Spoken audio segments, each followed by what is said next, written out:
ጤና ይስጥልን ውድና የተከበራችሁ የቻናላችን ቤተሰቦች በሀገር ውስጥና በዓለም አቀፍ ደረጃ ትኩረት የሳቡ አበይት መረጃዎችን ይዘን ቀርበናል። በቅድሚያም አርዕስተ ዜናዎቹን እናሰማችሁ። በትግራይ ክልል ወጣቶችን በግዳጅ ለውትድርና የመመልመል ተግባር ቤት ለቤት እስከ ማፍስ ደረጃ ደርሶ መጧጧፉ ተሰማ። ስለ ጉዳዩ የተጠየቁት የክልሉ ሰላምና ጸጥታ ቢሮ ኃላፊ የኛ ስራ የሰራዊት ምልመላ አይደለም፣ እኛ የምናሰለጥነው መንግስት የመለመላቸውን ወጣቶች ነው በማለት ስልጠና እየሰጡ መሆኑን አረጋግጠዋል። ይህንን የግዳጅ ምልመላ እያከናወነ ያለው በዶክተር ደብረጽዮን ገብረ ሚካኤል የሚመራው ማዕከላዊ ኮማንድ ፖስት መሆኑ ቢገለጽም አመራሮቹ ያልተጠበቀ አነጋጋሪ ምላሽ ሰጥተዋል። ቢቢሲ ትግረኛ ባወጣው አስደንጋጭ የምርመራ ሪፖርት ደግሞ በአብይ አዲ ከተማ አቅራቢያ በሚገኘው የወርቅ ማዕድን ማውጫዎች የትግራይ ኃይሎች አርሚ 60 አባላትና ፊታቸውን የሸፈኑ ጭንብል ያጠለቁ ታጣቂዎች ከ700 በላይ ንጹሃን ወጣቶችን ከስራ ቦታቸው በኃይል አፍሷል ተብሏል። የአራት ልጆች አባት የሆኑት አቶ ሰለሞን ኃይለ ማርያም ለስራ ወጥተው ሳይመለሱ መቅረታቸውንና በኃይል ወደ ወታደራዊ ማሰልጠኛ መወሰዳቸውን ባለቤታቸው በለቅሶ ተናግረዋል። በአፈሳው ወቅት ድብደባ፣ ማንገላታትና ተኩስ የነበረ ሲሆን ወጣቶቹ ያለ ልብስና ቁሳቁስ በኃይል መወሰዳቸው ታውቋል። የአርሚ 60 ምክትል አዛዥ ጉዳዩ የደህንነት ኦፕሬሽን ሲሉ ጠርተውታል። ዝርዝሩን ይዘናል። ይህ በእንዲህ እንዳለ በአዲስ አበባ የሚገኘው የአሜሪካ ኤምባሲ ከፍተኛ ልዑካን ቡድን በሚቀጥለው ሳምንት ወደ መቀለ ከተማ እንደሚያቀና ለጉዳዩ ቅርበት ያላቸው ታማኝ ምንጮች ገልጸዋል። ከፍተኛ የልዑካን ቡድኑ በመቀለ ከህወሓት ከፍተኛ አመራሮች ጋር ተከታታይ ውይይቶችን ያደርጋል ተብሎ ይጠበቃል። ታዛቢዎችና የፖለቲካ ተንታኞች እንደሚገምቱት ይህ ድንገተኛ የተባለው የዲፕሎማቶች ጉዞ በህወሓትና በፌዴራሉ መንግስት መካከል በቅርብ ጊዜያት እየተካረረ ከመጣው ወቅታዊ ውጥረት ጋር የተያያዘ ሲሆን ውጥረቱን ለማርገብና ወደ ቀድሞ የፕሪቶሪያ ስምምነት ይዘት ለመመለስ የታለመ የዲፕሎማሲ ጥረት ሊሆን እንደሚችል ተገምቷል። ሌላኛው መረጃችን ነው። የአሜሪካው ፕሬዝዳንት ዶናልድ ትራምፕ በታላቁ የኢትዮጵያ ህዳሴ ግድብ ዙሪያ ዳግም እጅግ አነጋጋሪ አስተያየት ሰጥተዋል። ትራምፕ በፈረንሳይ እየተካሄደ ባለው የቡድን 7 ጉባኤ ጎን ለጎን ከግብፁ ፕሬዝዳንት አብዱልፈታህ አልሲሲ ጋር በጋራ በሰጡት መግለጫ ላይ የህዳሴው ግድብ ፕሮጀክት በግብፅ ላይ ከፍተኛ ችግር እያስከተለ መሆኑን ጠቅሰው ዋሽንግተን ለግብፅ ምላሽ ለመስጠት በሚደረጉ ጥረቶች ውስጥ ዳግም ልትሳተፍ እንደምትችል አመላክተዋል። ግብፅ በጣም ኢፍትሐዊ በሆነ መንገድ ተስተናግዳለች ያሉት ትራምፕ በመጀመሪያው የስልጣን ዘመናቸው ጉዳዩን አጠናቀውት እንደነበርና በተጭበረበረ ምርጫ ሌላ ሰው በመምጣቱ ሳይፈታ መቅረቱን በመጥቀስ እኛ ወደ ጉዳዩ እንመለሳለን፣ ልንፈታው እንደምችልም እናያለን ሲሉ ተናግረዋል።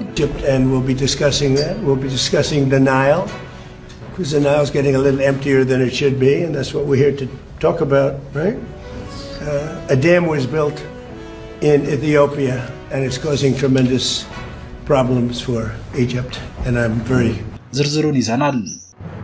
የተከበራችሁ ተመልካቾቻችን የትራምፕ መግለጫና በትግራይ ክልል እየሆነ ያለው አፈሳስ ሀገሪቱን ወዴት እየመራት ነው? የአሜሪካ ኤምባሲ ልዑክ ጉዞ ውጥረቱን ያረግባል ብላችሁ ታስባላችሁ? የእናንተን ጠቃሚ አስተያየት በኮሜንት መስጫው ላይ አስፍሩልን። አሁን በቀጥታ ወደ ሙሉ ዝርዝር ዜናዎቹ እንሸጋግራለን። አብራችሁን ቆዩ።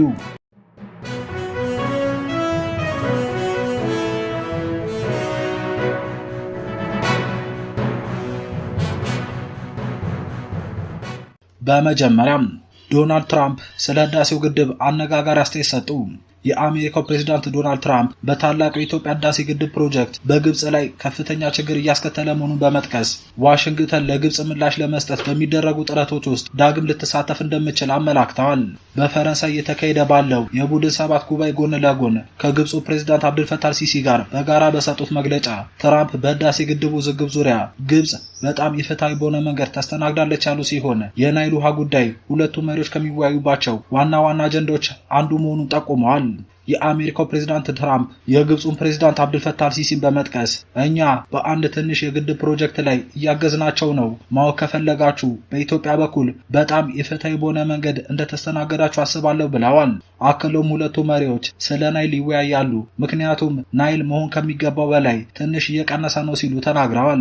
ትራምፕ በተጨማሪም በመጀመሪያው የስልጣን ዘመናቸው ወቅት ይህ ጉዳይ መፍትሄ ለማግኘት ተቃርቦ እንደነበር ገልጸዋል። በኢትዮጵያ ግድብ ተገንብቷል፣ ይህም በግብፅ ላይ ከፍተኛ ችግር እያስከተለ ነው። እኔም ይህንን በደንብ አውቃለሁ። ያንን ስምምነት አጠናቅቄው ነበር። ከዚያ ግን የተጭበረበረ ምርጫ ተካሄደና ሌላ ሰው መጣ። እርሱ ደግሞ ስለ ጉዳዩ ብዙ የሚያውቀው ነገር አልነበረም። ምንም ነገር ሊፈቱት አልቻሉም ያሉት ትራምፕ ነገር ግን እኛ ወደ ጉዳዩ እንመለሳለን፣ ልንፈታው እንደምችልም እናያለን ብለዋል። በአዲስ አበባ የሚገኘው የአሜሪካ ኤምባሲ ከፍተኛ ልዑካን ቡድን በሚቀጥለው ሳምንት ወደ መቀለ ከተማ ሊያቀና መሆኑ ተሰማ። ጉዞ በህወሓትና በፌዴራል መንግስት መካከል የከረረውን ውጥረት ለማርገብ ያለመ ስለመሆኑ እየተነገረ ነው። በአዲስ አበባ የሚገኘው የአሜሪካ ኤምባሲ ከፍተኛ ልዑካን ቡድን በሚቀጥለው ሳምንት ወደ መቀለ ከተማ ያቀናል ተብሎ እንደሚጠበቅ ለጉዳዩ ቅርበት ከሆኑ ታማኝ ምንጮች ያገኘነው መረጃ አመላክቷል። ስለ ጉብኝቱ ዋና ዓላማም ሆነ ወደ ስፍራው ስለሚያመሩት የልዑካን ቡድኑ አባላት ማንነት እስካሁን በይፋ ከኤምባሲው የተሰጠ ዝርዝር መግለጫ የለም። ይሁን እንጂ ከፍተኛ የልዑካን ቡድኑ በመቀለ ከተማ ቆይተው ከህወሓት ከፍተኛ አመራሮች ጋር ተከታታይ ውይይቶችን ያደርጋል ተብሎ ይጠበቃል። ታዛቢዎችና የፖለቲካ ተንታኞች እንደሚገምቱት ይህ ድንገተኛ የተባለው የዲፕሎማቶች ጉዞ በህወሓትና በፌዴራል መንግስቱ መካከል በቅርብ ጊዜያት እየተካረረ ከመጣው ወቅታዊ ውጥረት ጋር የተያያዘ ነው ተብሏል። ጉዞው ውጥረቱን ለማርገብና ወደ ቀድሞ የፕሪቶሪያ ስምምነት ይዘት ለመመለስ የታለመ የዲፕሎማሲ ጥረት ሊሆን እንደሚችል ተገምቷል። አሜሪካ በኢትዮጵያ ዘላቂ ሰላም እንዲሰፍንና የሰላም ስምምነቱ ሙሉ በሙሉ ተግባራዊ እንዲሆን ግፊት ከሚያደርጉ ዋነኛ ዓለም አቀፍ አካላት አንዷ መሆኗ ይታወቃል። ይህ የልዑካን ቡድን ጉዞም የሰላም ሂደቱን ለማስቀጠል አዲስ በር ሊከፍት እንደሚችል ተስፋ ተጥሎበታል። የተከበራችሁ ተመልካቾቻችን፣ ይህ የአሜሪካ ኤምባሲ ልዑክ ወደ መቀለ ማቅናት በሁለት ወገኖች መካከል ያለውን ውጥረት ያረግባል ብላችሁ ታስባላችሁ? የእናንተ ግምት በኮሜንት መስጫው ላይ አጋሩን። እኛ የምናሰለጥነው መንግስት የመለመላቸውን ወጣቶች ነው ሲሉ የትግራይ ሰራዊት አዛዥ ጀነራል ተናገሩ። በትግራይ ክልል ውስጥ ወጣቶች በግዳጅ ለውትድርና እየተመለመሉ መሆኑ በስፋት መገለጹ ይታወሳል። ይህ ምልመላ እስከ ቤት ለቤት አፈሳ ድረስ ተጣጥፎ መቀጠሉን መረጃዎች ገልጸዋል። ስለ ጉዳዩ የትግራይ ክልል ሰላምና ጸጥታ ቢሮ ኃላፊ የሆኑት ጀነራል ፍስሐ ኪዳኑ ፍስሐ ማንጁስ ከቢቢሲ ትግረኛ ተጠይቀው መልስ ሰጥተዋል። በመልሳቸውም ለተመለመሉ ወጣቶች በቢሮአቸው በኩል ወታደራዊ ስልጠና እየሰጡ መሆኑን አረጋግጠዋል።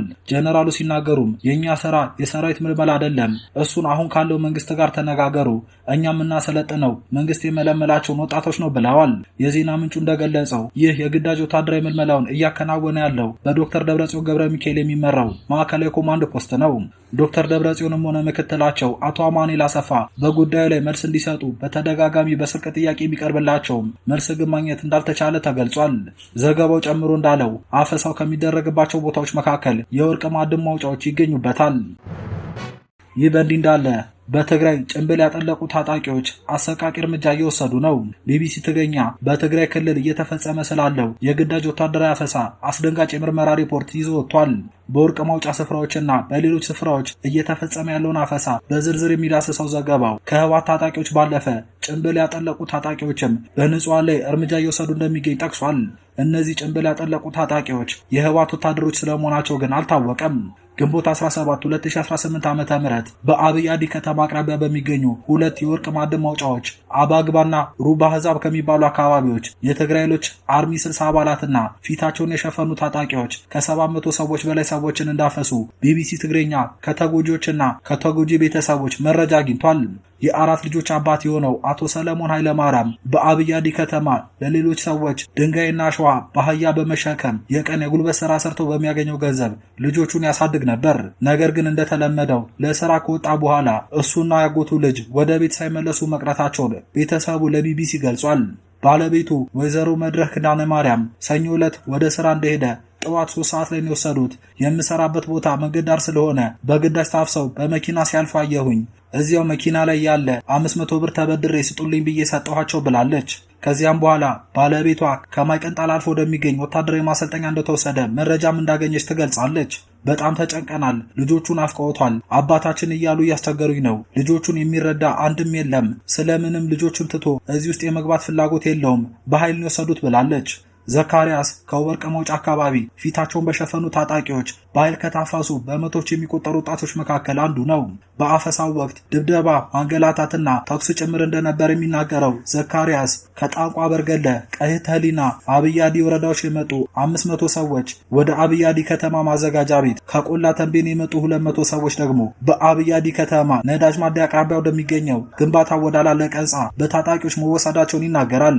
ቢቢሲ ትግረኛ ያነጋገራቸው ሌሎች ሰዎች ከታፈሱ በኋላ ለከተማው ፖሊስና ጸጥታ አካላት እንዲሁም ለአብይ አዲ ከተማና ወረዳ አስተዳደር እንዳስረከቧቸው ይናገራሉ። በአብይ አዲ ከተማ ማዘጋጃ ቤት አዳራሽ የከተማዋ ከንቲባና ምክትሉ እንዲሁም የጸጥታ ኃላፊዎች ትዋጋላችሁ እንዳሏቸው ጨምረው አስረድተዋል። ከማዕድን ቁፋሮ የተያዙት ወጣቶች ወደ ትግል ነው የምትሄዱት አሉን። ልብስ ሳንለብስ ራቁታችንን ያለነው እቃችንና ሞባይላችንን ሳንይዝ ከስራ ላይ ያፈሳችሁን ልብሳችንን እንኳን እንልበስ አልናቸው። እነሱ ግን አያገባንም አትሄድም አሉን ብለዋል። ዘካሪያስ በተለያየ ጊዜ በትግራይ ውስጥ በተካሄደ ጦርነት የቤተሰብ አባላቱ መሳወታቸውን ገልጾ ከተጣራ በኋላ መለቀቁ ተናግሯል። ከዚያም በኋላ አውቶቡስ ኦራልና አይሱዙ መኪኖች አምጥተው ጭነው ወደ ሌላ ቦታ እንደወሰዷቸው ቢቢሲ ያነጋገራቸው ተጎጂዎች ይናገራሉ። የአርሚ 60 የትግራይ ኃይሎች ምክትል አዛዥ ኮሎኔል ዘሉል ማቴዎስ ለቢቢሲ በሰጡት ምላሽ የሚመሩት ቡድን በአባ ገባ አካባቢ ተሰማርቶ እርምጃ እንደወሰደ ገልጸዋል። በአካባቢው ሰፊ የማዕድን ወረራ አለ። እዚህ የነበሩትን ወጣቶች ኦፕሬሽን በማካሄድ በትነናቸዋል። በሩዝ በዛና በአግባባ የነበረ ወጣት ለሌላ የጸጥታ ሁኔታ በጣም አስቸጋሪ ስለነበር እርምጃ ወስደናል የሚል ምላሽ ሰጥተዋል። ወጣቶቹ ማይቀንጣልና ዕዳጋ አርቢ መካከል ወደሚገኘው ወታደራዊ ማሰልጠኛ እንደተወሰዱ ቤተሰቦቻቸው መናገራቸውን በተመለከተ ለቀረበላቸው ጥያቄ ኮሎኔሉ የማውቀው ነገር የለም ሲሉ መልሰዋል። በመጨረሻም የሰላም አማራጭን ችላ ብሎ ወደ ውጊያ የሚገባ ማንኛውም ኃይል የኢትዮጵያ አየር ኃይል እስከ ወዲያኛው ለመሸኘትና ህልውናውን ለማክሰም ሙሉ ዝግጁነት እንዳለው የአየር ኃይሉ ዋና አዛዥ ጀነራል ይልማ መርዳሳ አስታወቁ። የኢትዮጵያ አየር ኃይል ዋና አዛዥ ሌተናል ጀነራል ይልማ መርዳሳ እንደገለጹት ሀገር ሰላም እንድትሆን መንግስት ሁልጊዜም ለሰላም ቅድሚያ ይሰጣል። ሆኖም ግን ይህንን የሰላም አማራጭና ጥሪ ችላ ብሎ ወደ ውጊያና ትንኮሳ የሚገባ ጠላት ካለ አየር ኃይላችን የጠላትን ህልውና እስከ ወዲያኛው የሚያከስም አስተማማኝ መቼ ኃይል መሆኑን በተግባር ያረጋግጣል ብለዋል። ዋና አዛዡ አክለውም በአሁኑ ወቅት የኢትዮጵያ አየር ኃይል ራሱን በዘመናዊ ትጥቅ በሰው ኃይልና በቴክኖሎጂ በማደራጀት እጅግ ከፍተኛ በሆነ የትንኮሳ መከላከል ብቃት ላይ እንደሚገኝ አስገንዝበዋል። ተቋሙ የሀገርን ሉዓላዊነት ለማስከበርና የህዝብን ደህንነት ለመጠበቅ ሌት ተቀን እየሰራ መሆኑን የጠቀሱት ሌተናል ጀነራል ይልማ መርዳሳ ማናቸውም የጥፋት ኃይሎች ከመሳሳት ሊታቀቡ እንደሚገባም መልእክት አስተላልፈዋል። የተከበራችሁ የቻናላችን ተከታታዮች ለአሁን ያዘጋጀናቸው መረጃዎች እነዚህን ይመስሉ ነበር። በቀጣይ በሌሎች መረጃዎች እስከምንገናኝ ቸር ሰንብቱ።